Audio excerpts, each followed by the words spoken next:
What is going on, everybody? Happy Thursday, or whenever it is you may be watching this. We are going to do a little not showdown. We're going to talk about the 2-game slate on Saturday. And Sheets, we got a few question marks in this slate, and I know we're covering some different stuff today. What are your overall thoughts on this? Well, overall thoughts is you start with John Brown at 3,300. I mean, Yeah. right? Yeah, I mean, it's hard not to justify that. I think it's at what point, at what ownership level does he become where we need to try to fade him at least a decent percentage, try and get below the field. And I think it's going to be such massive chalk. I kind of think we want to try and find ways, if we can, to try to fade him. All right. Well, let's go backwards then. So the Carolina Green Bay game is the bigger total. I do think that a majority of the ownership is going to be on the Buffalo side of the ball and the Green Bay side of the ball, right? Buffalo from that game and Green Bay from the other game. Aaron Rodgers and Josh Allen are going to rate to be clearly the best plays, and Stephon Diggs and Devontae Adams are going to rate to be clearly the best wide receivers on the board, right? So that's the overall slate view. So are we sure John Brown's playing? Because I've got him as out right now. But let me double check. I don't know. It said what I saw. Maybe we just haven't. Won't be activated. Oh, that came through just this morning. Yeah. Never mind. So as I was saying, Cole Beasley. We're locking in Stephon Diggs. It's like, and still Buffalo and Green Bay rate to have, I guess, the majority of the offense. I mean, they're the two favorites, and there you go. So you want to go back to game by game and see how you want to approach this? Yeah, we can talk about that. I mean, I think there's an argument to be like, let's go game by game. I agree. I actually think Beasley is going to stand out here too, quite a bit. But we'll start off with that game. But Buffalo, Denver. Sheets, why don't you pull up your screen and we can sort of go through it? Yeah. All right. So let's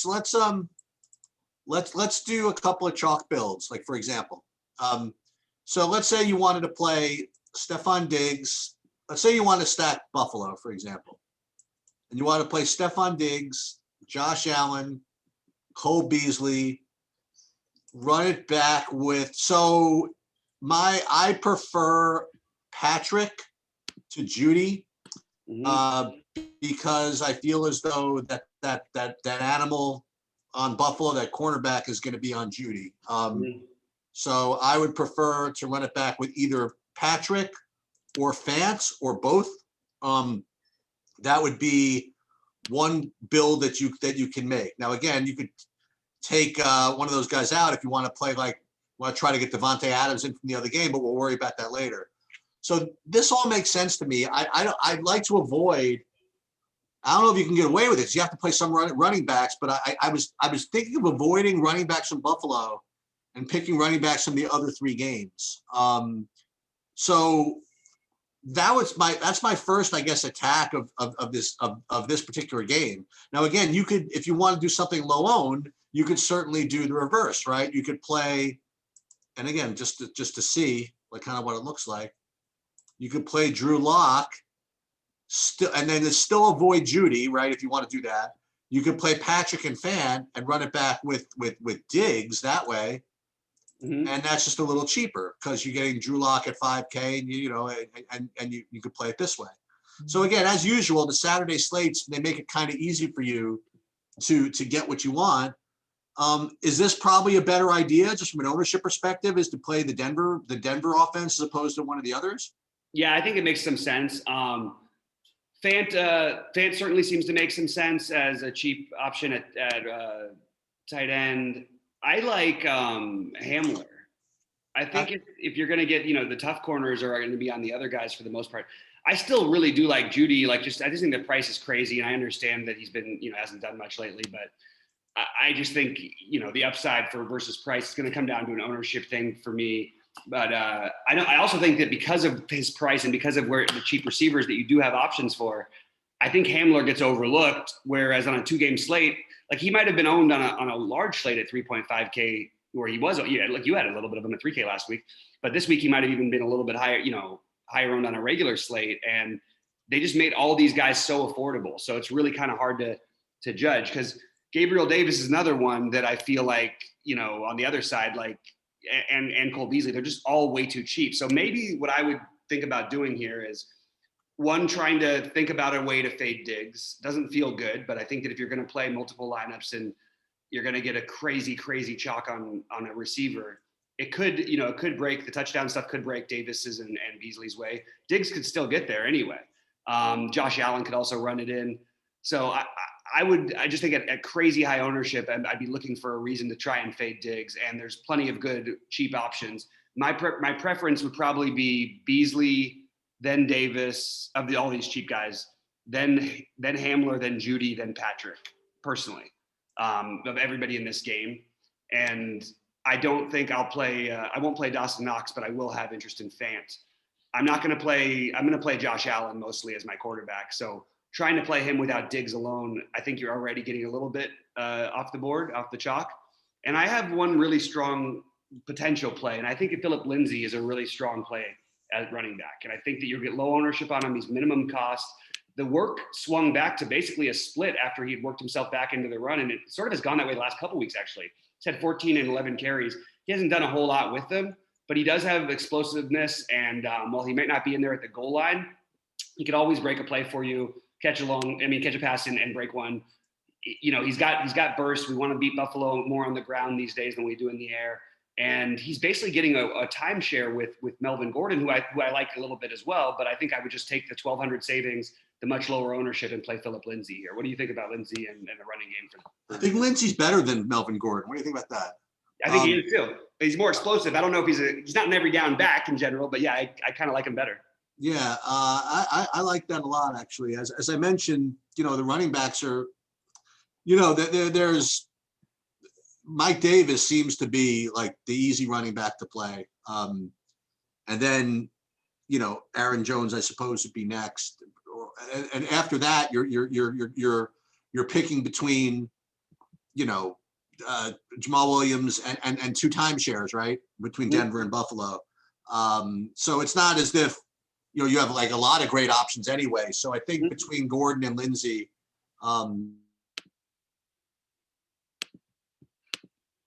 yeah. Did it freeze for a minute?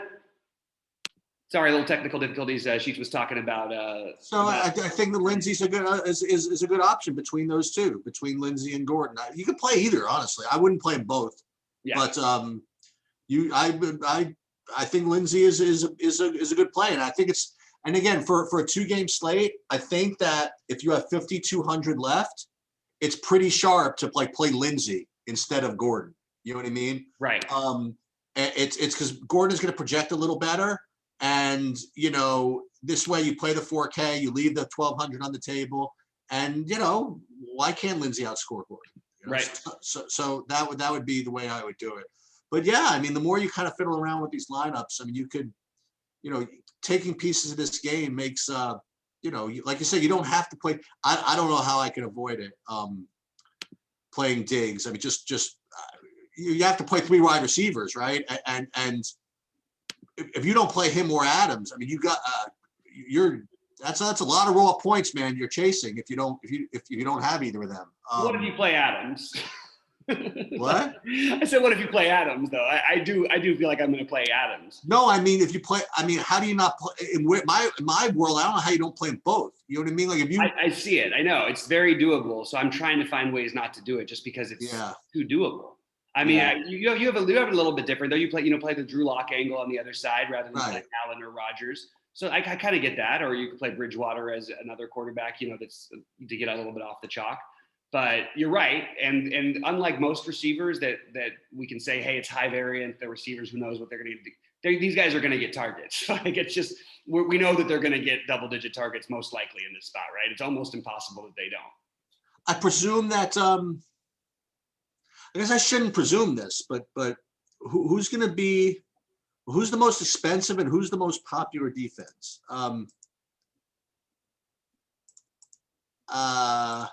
Yeah, I guess the Packers are the best. I mean, Packers are against the worst. Maybe Buffalo's the better. I think Buffalo's the best defense to bet on. Maybe Denver's the best defense. It's possible. They unfortunately with Buffalo is Josh Allen hasn't been turning it over all that much this year. But yeah, that's not a bad idea to play Denver as a little bit of a. I don't know. I'm really not going to take any stands on the defense at all. I'll probably just spread them all out. I'll take one stand. I'm not going to play Carolina. Aaron Rodgers in his whole career now has thrown, I think, 2 pick sixes. And he almost threw 2 in a game this year, but I just don't like to take a play. Yeah, I don't think I want to do that either. Yeah. So let's talk about that game. Yeah. First of all, Christian McCaffrey. I really hope they just have him totally shut down for the season at this point. You know, there's really no need to ever bring him back right now. If they keep on saying he's working out, he's doing whatever, maybe he'll play this week. There's just no need. Mm-hmm. So Mike Davis, once again, I mean, he's always a good play, right? Mm-hmm. But he's almost usually on a 13-game slate with 8 or 9 better plays. And now he's on a really running back deprived slate. I mean, it's certainly going to be, I would imagine, huge chalk, but I don't know how you almost don't play him. You know, it's just like the alternatives are just so weak, I think. So again, I kind of feel myself building a really like Chalk City USA lineup, but you know, Davis certainly looks like a really, really strong play. No? Yeah, I think he is the obvious. I don't know too many ways you don't play him either. The only thing you could do to get different if you wanted to spend up in a different way, like you could play I may end up throwing one of the Buffalo running backs into a lineup or two, just because they're going to be, if they really are going to be really low owned, even though they don't use them much, there's still some pass catching upside and maybe some goal line work where they could get there. So maybe you could go just double cheap running backs. That's one thing. But in general, you're really I don't see a whole lot of logical reasons to fade Davis. I still think Aaron Jones is you could also do that. You play Aaron Jones with Lindsey or Gordon or one of the Buffalo guys or something like that. But personally, I think that Jones and Davis are both guys that you want in most of your lineups. But Davis probably getting I don't know. I think I'd give Jones a little bit of the edge, but Davis would be right beneath him. So one little bit of just, again, this is going to correct itself, but so DJ Moore still has an O next to him, but he is playing on Saturday. Mm-hmm. That's obviously going to change, but with DJ Moore out, I would say this, on a 13-game slate, it reduces the usage of Curtis Samuel, but on a 2-game slate, maybe you play Curtis Samuel anyway. That's certainly possible. I kind of agree with you that between I just tend to agree with. I just know that you're always usually behind the field or below the field on Robbie Anderson in general. Mm-hmm. So I guess today, now that Samuel has actually dropped in price relative to Anderson, I guess Samuel, I mean, still, I think would you prefer him over Anderson? I prefer DJ Moore over both of them. Okay, yeah, for sure. He's my top guy, but I do like Samuel next. And if the ownership's low enough on Robbie Anderson, like even below 20%, which I'm not sure it will be, then I would take a shot on him here. But overall, I just think that DJ Moore is the best receiver. He's cheaper. I think he's better. And when they played, he's been more productive outside of the first few games of the season when they both played. So I actually just prefer DJ Moore as a receiver and Samuel. But okay. But I don't mind if you want to, if the ownership does get low on him. And, it's interesting because we talked about some cheap running back options, but you've got Alan Lazard, who's projecting better than MVS this week. But MVS, I just want to say, 3 out of the last 5 games that he suited up, he's put up 19 or more fantasy points. We always play Rodgers with just, with just Adams. But maybe on a slate like this, if you were going to play Rodgers, to think about throwing in Valdez-Scantling into that lineup. There's another receiver which we didn't discuss in the Buffalo game. Now that I'm seeing him listed here, and that was Gabe Davis. Yeah, I said Gabriel Davis. Yeah. Yeah. So I say Gabe Davis. One of these days I'm going to tell you stories about who Gabe Davis was. This classic, legendary backgammon degenerate. In any case, So we'll say Gabe Davis is 4K. Let's talk about it this way. Who do you prefer? MVS, Lazard, or Gabe Davis? I think Davis is the better play, but if I was going to be stacking, I would rather play MVS for the Packers. And I don't think Gabe Davis is necessary as much unless you're doing the double Buffalo receivers with no Stephon Diggs, which is one route I'm considering going. So that's sort of why I like Davis, because I do prefer Allen above the other quarterbacks, but it'll be Allen and Rodgers for me, pretty sure. And maybe I'll throw a lock lineup in there, but mostly that's going to be Allen and Rodgers for me. So I will probably be double pairing them. I don't usually, like on a big slate, I don't usually like to double stack with Allen. But on slates that are 2 games or stuff like that, I think you really want to, especially with no John Brown. Would you play? Where do you put Jamal Williams in this mix? Because I haven't really I do think it's kind of interesting to play him. I think he's behind all the other guys, but the work has been he's had pretty decent work. He just hasn't done much with it lately. So maybe we should, consider him as a pivot off of some of these other guys, but I would definitely not rank him in the top 5 of running backs or top 4.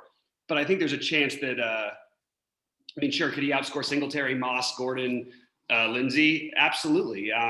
He's not going to probably outscore Aaron Jones or Mike Davis, but he definitely could. I could see him being the third highest scoring running back on the slate. I don't think I'm going to end up getting to much of them. There's actually, even for a 2-game slate, just a lot of options, so it's a little bit tricky. I really like the idea of just trying to get creative with your builds, and like I said, play Josh Allen without Diggs in some lineups, and it sucks to fade Diggs, and then try to play Rodgers. See if you can make a Rodgers lineup with Aaron Jones or maybe even Williams. I actually think I prefer Aaron Jones, but maybe Rodgers, Aaron Jones, MVS, and Tanyan and leave out Devontae Adams. Stuff like that is what I'll be doing on this slate because I want to try to get different. And I think that's the the easiest, cleanest route for me to get different. That and playing things like Lindsey as a guy, as a lower owned guy, and then really figuring out where the ownership comes in. I have Hamler right now as a priority play, but I'm basing that on the fact that I think he's going to end up really low owned. It's not like I love Hamler so much in this spot, but I do think that the upside is there at 3,500, and I don't think that anybody's going to play him. So I want to see where ownership sort of breaks out for some of these guys. But right now, if we're just talking about just favorites at positions, I like the 2 obvious running backs at running back. You have the 2 high-priced wide receivers. I would put DJ Moore as my next guy, followed by both Buffalo receivers, Beasley, then Davis. And then for tight end, I think that it's pretty much going to be Tanyan for me, almost across the board here. And Tanyan and Fant across the board for me. Those are my favorite plays. But then you want to sneak in a Hamler, a Lindsey, a Judy, or I guess Judy's going to probably actually be owned. Any of these guys we can find at less than 10% ownership, I don't think you're looking at a huge gap between them. So if you see a large ownership gap between any of these 4K-ish receivers, I think that you want to just take the lower owned ones. I know that sounds like pretty obvious, but that's, I think, how you have to treat these 2-game slates. Yeah, I think that, since you do have to take a tight end, you know what could be sneaky? Double tight end? Yeah. Yeah. I was thinking that. Maybe that's not even that sneaky. No, I like it though. I think it makes a lot of sense. Who's the tight end listed for? Oh, Ian Thomas and all this crap. I ain't doing that. It's really bad. It's really bad outside the two obvious plays. I guess Dawson Knox is somewhat interesting. Yeah. Very touchdown reliant usually, because doesn't usually have any big plays, but he definitely gets some targets in the end zone, so he could get in there. You can do that against Denver for sure. But I just think it's so easy to get Fant and Tanya, and I think I'm going to do that, take the easy way out, differentiate, because there are so many different receiving options. Even on this slate, I've got 14 guys I could actually, or not 12 or 13 guys who I could make legitimate cases for. And I'll just say, I prefer MVS over Lazard, even though Lazard's projecting much better. I prefer Hamler over Judy, assuming the ownership is 4-1, which I think it's going to maybe be even worse. I prefer Judy over Patrick at similar ownership. And I prefer DJ Moore over the other Carolina receivers for every reason, ownership and because I think he's a better receiver. And I think I want to try to get the hammer stack for Green Bay, and then try and sneak in some of these wild card plays. but where I play Green Bay to try to see if I can do that. See if I can maybe let's say I was making 2 big lineups, maybe to try and fade Stephon Diggs in my Josh Allen one, and maybe try to fade Devontae in my Aaron Rodgers. It's so far from seemingly optimal, but there is definitely paths where it could pay off. And it seems crazy, but on a 2-game slate, in order to try and, beat a ton of people, you're going to have to do something a little bit off the board. Maybe you don't need to go that far, and maybe I'll end up changing my mind. But that's sort of the first thing that jumped out at me. I like it better in Josh Allen's case, fading. I don't like the idea of fading Adams as much as I do fading Diggs. I think there's still a route where Diggs could end up with like 16 to 20, and maybe you don't need him. But still, that feels weird to give away 16 to 20 raw points on this 2-game slate. So I'm gonna have to fiddle with that one a little bit. Yeah, the other thing, I guess if people are interested in this, I can't quite put my finger on why, and that's usually the way my sports betting takes kind of come from. I think that Carolina is live this week. I can't exactly figure out why, but I think they are. Getting DJ Moore back is sneaky important. They had a pretty bad loss, I think, this past week. They were home against Denver, and they came up somewhat empty, I think. And Mike Davis is continuing to showcase his talents, either for a trade or for more work, if you know what I mean. So I don't know. And Bridgewater also. I think that Green Bay has been kind of I don't know. I guess they were pushed a little more last week than I thought they were going to be. They were kind of they won by 1 possession. They were pretty much in control most of that game. I don't know. I think I just have this feeling that Green Bay is going to be a little flat, and Carolina is just a little is kind of live. But that's my one sports betting take. I used to take teams like Denver literally all the time, like Buffalo, coming off a Monday Night Football game or whatever it is, going on the road into Denver and stuff like that. And then as I got older, I was like, okay, now I'm overthinking myself. Maybe everybody's thinking that way, so I have no opinion on that one. But I do like the Carolina side of that. Now, again, it's important for everybody to know, by the way, from the DFS perspective, that we are recording this on Thursday. So it is very, very likely, very possible that a lot of things change between now and then. There's a lot of Q tags out there. Actually not that many this week. Now that we know that John Brown's not going to be active, it's nothing that big a deal. Even the coach of Denver said that even though they're listing Lindsey and Gordon as questionable, he expects them both to play. So you might get some purity in that with respect to this being recorded on Thursday might actually apply to Saturday. But as always, guys, I mean, check your ownerships and you know what? Who are those 2 receivers you just mentioned? Between Hamler and Judy, right? If Judy comes out twice the ownership or more than Hamler, then that's as good a reason as any on a 2-game slate to go the other way. Absolutely. And I sort of just the last thing I wanted to touch on was that maybe playing Bridgewater actually is a little bit more in play than I thought. And I think if you play Bridgewater, you can play him with Davis and 2 of the receivers, and you're good. I really think that you'll get enough work in with the way that Green Bay can score. So does he run at all, Bridgewater? He doesn't move a ton. He'll get his 20 to 30 yards rushing, but it's not bad. He will run for touchdowns. He will scramble. See that? Yeah. So he makes, if even on his bad games, even the games where they've sucked, he still puts up pretty decent stat lines for the most part in terms of fantasy, or at least solid enough. This is a pretty interesting stat line from this line. He was 30 out of 40 with no touchdowns. He still had 20 fantasy points too. That's because he had a touchdown. He ran for a touchdown. He ran for the one, and that's a good sign right there because they're going to have to put up points in this game. And Bridgewater, excuse me, he's run for touchdowns in 3 of his last 4 games. Maybe you know what? I'd say Bridgewater is in the mix for me. Yes, yeah, and I just I like the volume too. That they have thrown the ball quite a bit. I know they didn't in that one game against Tampa Bay because they just got throttled. But in general, you're looking at a guy who's throwing the ball 35 to 45 times a game, and it's got to be appealing. Oh, you know what? We'd be remiss not to point out again that because it's a Saturday, these 2 are both island. These are island games. Yeah. So you could do, I don't know. I mean, the obvious pivot, if you pick MVS and for whatever reason want to switch to Lazard, you could do that, or vice versa. Sure. What other funny business can you do in that last game? So you could switch to a Lazard to to one of the Carolina, like to Samuel or something like that, if you want to do that. So what you do again is look at ownership at the very last minute. Let's say you really, really love Lazard. Well, you love him for some reason, and then it turns out that you're not doing as well in the after that first game.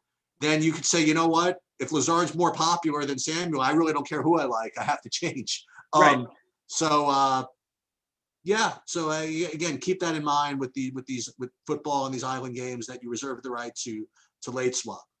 Yeah, you're preaching. Yeah, I mean, I think late swapping now with NBA coming up soon is just one of the biggest edges you can have in certain spots. And this is in football, it's like the greatest time, because you can end up with a dud in your lineup and end up somehow still winning money because you took a guy who's 3% owned that somehow is the highest scoring player on the slate. Like, that doesn't happen in basketball as much, but it is possible in football. You know what I mean? Yeah. Anyway, all right. I think we covered this one. We're going to come back with an NFL one shortly. Sheets, anything else before we get out of here? No, we're good. All right, guys. Well, good luck to you, and we'll see you at the top leaderboards on Saturday.